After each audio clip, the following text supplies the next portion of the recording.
Hey everyone, welcome to part 4 of the 60s in Vietnam. Our questions to think about: what impact did the Tet Offensive have on American support for the Vietnam War? How did the 1968 presidential election illustrate how the nation was divided? What was the impact of the Pentagon Papers?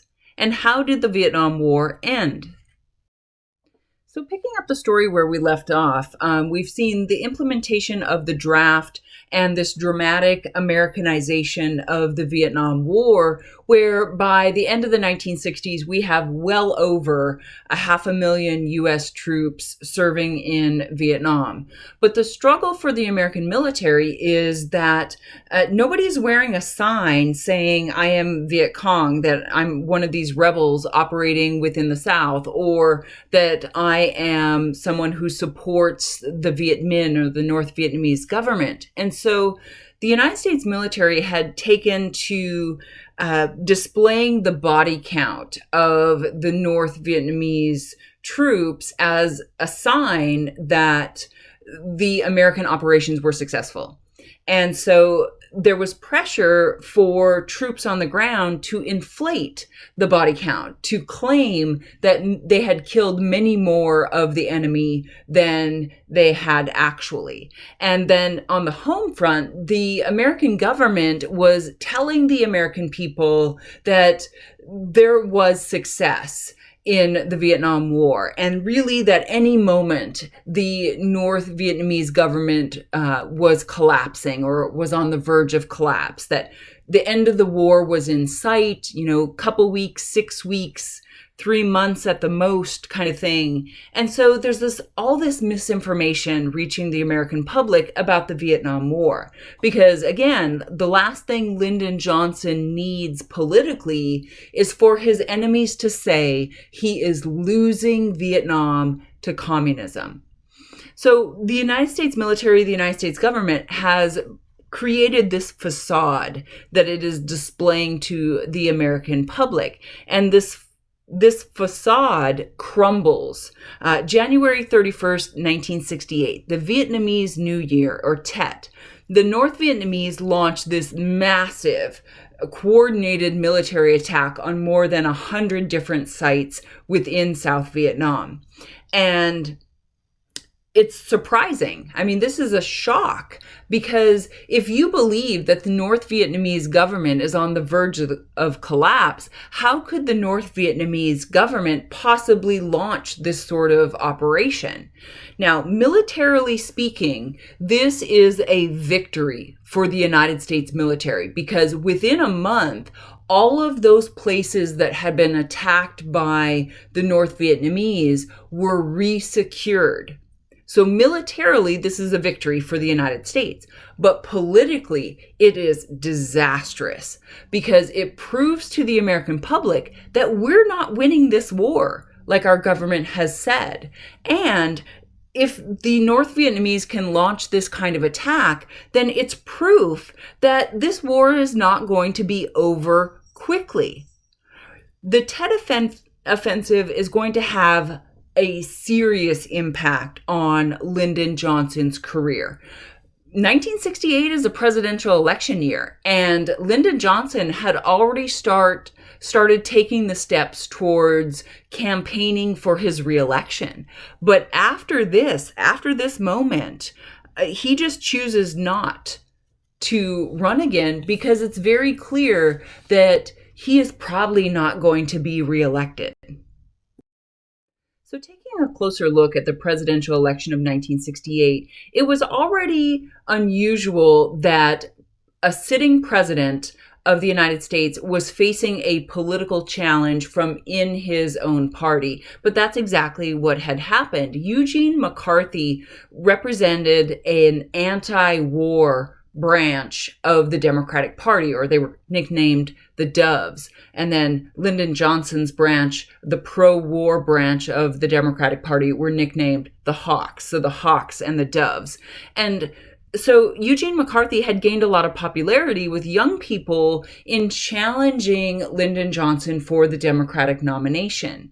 But once Lyndon Johnson makes the announcement that he would not be seeking re-election, this opens up the floodgates for additional Democratic challengers. The most popular of them would be the dead president's brother, Robert Kennedy. Robert Kennedy is going to enter the race as the leading Dove candidate. And again, hugely popular with young people. A lot of that, again, building on the nostalgia and the collective memory of John Kennedy. But after winning the California primary in June of 1968, Robert Kennedy himself is assassinated. He's assassinated by a Jordanian nationalist named Sirhan Sirhan. And the reason that Kennedy was assassinated had to do with his support for Israel during his brother's presidency.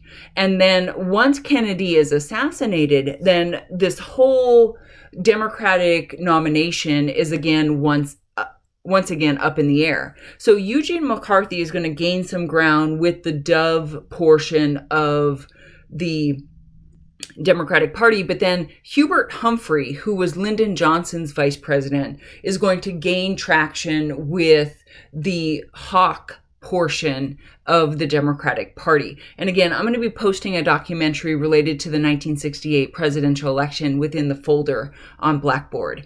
But this brings us to the Democratic National Convention, which would be held in Chicago of this year.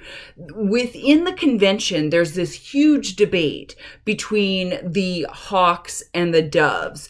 But outside, there's an even bigger show happening as thousands of protesters have gathered around the convention hall, and they are met by Mayor Daley, Richard Daley, and the Chicago police, who are sent to disperse them. So we have this political split and near violence within the convention hall, and then riots and protests and violence outside of the convention hall. In the end, Hubert Humphrey is going to win the Democratic nomination, but he's not going to be successful in the presidential election of 1968. The Republicans have met in Miami, and they've nominated, once again, Richard Nixon, Eisenhower's vice president, and Nixon is going to win the presidential election of 1968. We're going to talk a little bit more about the Electoral College map, because you notice some oddities here, and again, we'll talk about those later on. Continuing on with the story of the Vietnam War, Richard Nixon recognizes that this war is incredibly unpopular with many Americans. And he had campaigned on this promise of finding peace with honor, that the United States wasn't going to lose this war, but we are going to definitely find an end to this war. Nixon had initially thought about an immediate departure of the United States from Vietnam, but he is convinced by military leaders to take a different approach. And that approach is called Vietnamization, the gradual withdrawal of U.S. troops from Vietnam and turning over the fighting of the war to the South Vietnamese army. So we get rid of the draft, and then we start to remove troops from Vietnam. So by 1973, we have only about 50,000 U.S. troops in Vietnam. Now, in an effort to sort of win the war, or at least not to lose the war, Nixon is going to expand the air war, but he and the military are facing this trouble of declining morale. People are just tired of the war. And for the troops, knowing that the end is in sight, they didn't want to be the last to die in this miserable war. In 1970, the Nixon administration is facing a serious problem.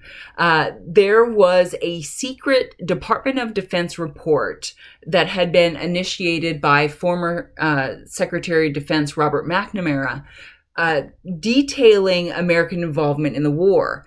And what this report showed is that the United States government and the United States military had been basically misleading itself about the progress of the war, and that they had definitely been misleading the American public about how well the war was going.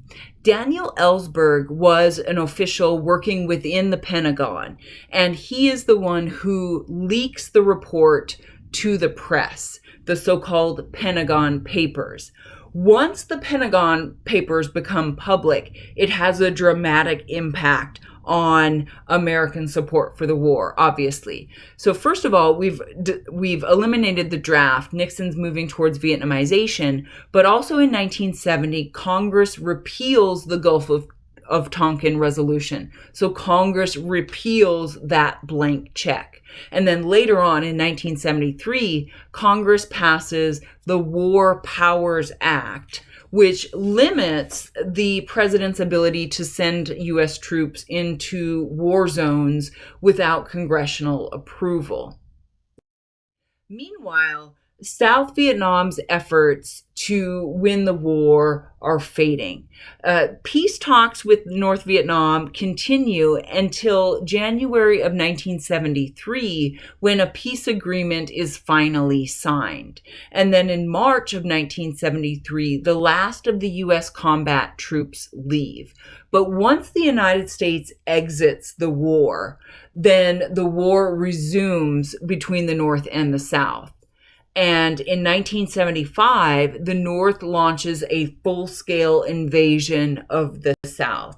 And there is very briefly discussion about the United States once again sending troops to Vietnam, but there is a huge backlash against that. And so the United States simply watches as the South Vietnam's government collapses and North Vietnam wins the war. The nation of Vietnam is finally reunited in 1975 under a communist government. Even though Ho Chi Minh is dead by this point, Vietnam becomes an independent nation with a communist government. So taking a look at our questions to think about, what impact did the Tet Offensive have on American support for the Vietnam War?